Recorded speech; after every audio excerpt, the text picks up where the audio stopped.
UKLO 1 year masters. No IELTS required up to 5 years visa. High visa success rate. Shri గురుభ్యో నమః.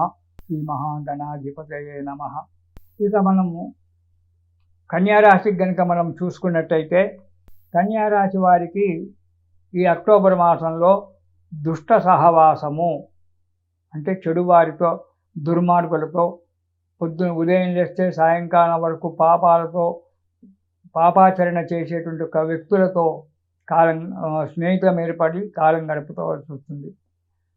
దానికి తోడు శిరోవ్యాధి, తలలో నొప్పిగా ఉండడము, శిరస్సుకు సంబంధించినటువంటి ఒక వ్యాధి వలన బాధపడుతూ ఉండడము జరుగుతుంది. వ్యాపారంలో కానీ వ్యవసాయంలో కానీ నష్టం వాటిల్లడం జరుగుతుంది ఈ కన్యారాశి వారికి ఈ నెలలో. ఇక మొదటి వారం కనుక మనం చూసుకున్నట్టయితే కన్యారాశి వారికి గృహలాభము అంటే కొత్తిల్లు కట్టుకోవడము, కొత్తింట్లోకి గృహప్రవేశాలు, ఎందుకంటే అన్ని మంచి రోజులు వస్తున్నాయి కాబట్టి కొత్తింట్లోకి గృహప్రవేశం చేయడము జరుగుతుంది. అంతేకాకుండా మన సాంప్రదాయాల పట్ల, మన హిందూయిజం యొక్క సాంప్రదాయాల పట్ల అభిరుచి పెరగడము, మన సాంప్రదాయాన్ని మనం కాపాడుకుంటూ రావాలి అనే ఒక కోరిక రావడము, సాంప్రదాయాన్ని కాపాడడానికి ప్రయత్నం చేయడం అనేటువంటిది కూడా సంభవిస్తుంది. ఇక ధర్మ కార్యాలు చేయడము లేదా చేయించడము, చేసేవారికి సహాయం చేయడం కూడా జరుగుతూ ఉంది. సుఖంగా మనశ్శాంతిగా కాలం గడుపుతారు అక్టోబర్ మాసంలో మొదటి వారంలో సింహరాశి వారు. ఇక రెండవ వారం వస్తే రెండవ వారంలో బంధుమిత్రులతో కూడుకొని ఉండడము. ప్రతిసారి నెలలో చెప్తారు పంతులు గారు, బంధుమిత్రులు వస్తారు, బంధుమిత్రులు అంటే పండుగలకు పబ్బాలకు వస్తారు. ఒకవేళ పెళ్ళైతే అమ్మాయిని చూడడానికి మీ అత్తగారింటి బంధువులే రావచ్చు, ఇతరత్ర బంధువులు అటు వెళ్తూ మావాడు ఎలా ఉన్నాడో చూద్దామని చెప్పి ఆ దారంటే వెళ్ళే మీ బంధువులు రావచ్చు. ఇలా బంధువులు రావడానికి ఒకటి ఆస్కారమే కాదు, ఒక పెళ్ళి అనేటువంటిదే కావాలని జరగాలని లేదు, ఒక శుభకార్యం జరిగితేనే బంధువులు వస్తారని కాదు. అట్లా ఆ ఊరి నుంచి, మీ గ్రామం నుంచి, మీ ఇంటి పక్క రోడ్డు నుంచి వెళ్ళేటువంటి ఒక మీ బంధువు, అరే ఇక్కడ మా బంధువు ఉన్నాడు వచ్చి చూసేద్దాంలే అని చెప్పి మీ ఇంటికి రావచ్చు. అది కూడా బంధు దర్శనమే అవుతుంది కదా. కాబట్టి అలా బంధువుల యొక్క దర్శనము జరగడం అనేటువంటిది ఆస్కారం ఏర్పడుతుంది రెండవ వారంలో. నూతన గృహ నిర్మాణానికి అడుగు ముందుకేయడం.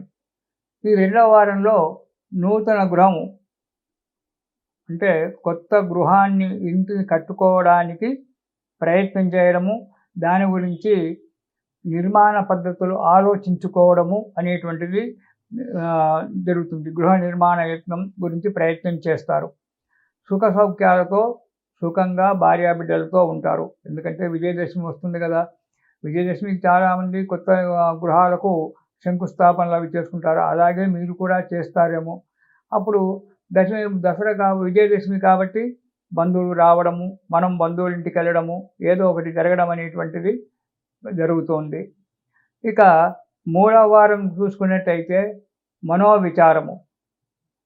ఎప్పుడు మనస్సులో ఏదో ఒక ఆలోచన మెదులుతూ ఉండడము, అనారోగ్యము. మనోవిచారం వల్ల అనారోగ్యం ఏర్పడవచ్చు, ప్రకృతి వల్ల కూడా అనారోగ్యం ఏర్పడవచ్చు. ఏదో ఒక రకంగా అనారోగ్యం ఏర్పడడానికి ఆస్కారం ఉంది. ప్రయాణముల వలన ఇబ్బంది ఏర్పడము, కొన్ని ప్రయాణాలు చేయక తప్పదు మూడవ వారంలో. కానీ ఆ చేసిన ప్రయాణాలలో ఇబ్బందులు రావడము, కొంత డబ్బు నష్టపోవడము అనేటువంటిది జరగడానికి ఆస్కారం ఉంది. ప్రయాణంలో ఇబ్బందులు ఏముంటాయి పంతులు గారు అంటే, మనం వెళ్తున్నాము, మన కారు చెడిపోవచ్చు, దానివల్ల డబ్బు నష్టము, ప్రయాణం యొక్క విఘ్నత, ఇలాంటివి ఎన్నో ఏర్పడుతుంటాయి కదా. అలాంటి వల్ల ధన వ్యయము, ఇబ్బందులు, ఇక్కట్లు రావడం అనేటువంటిది జరుగుతుంది. కుటుంబంలో చిక్కులు రావడము కూడా జరగడానికి ఆస్కారం ఉంది. ఇక నాలుగవ వారం కనుక మనం చూసుకున్నట్టయితే ఈ కన్యారాశి వారికి ఆరోగ్యం సరిగ్గా ఉండదు.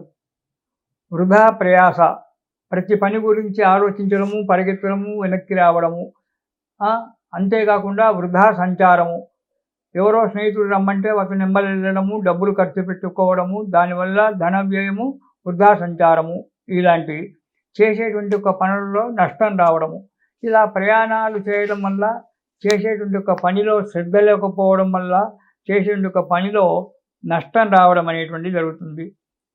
బంధుమిత్రాదులతో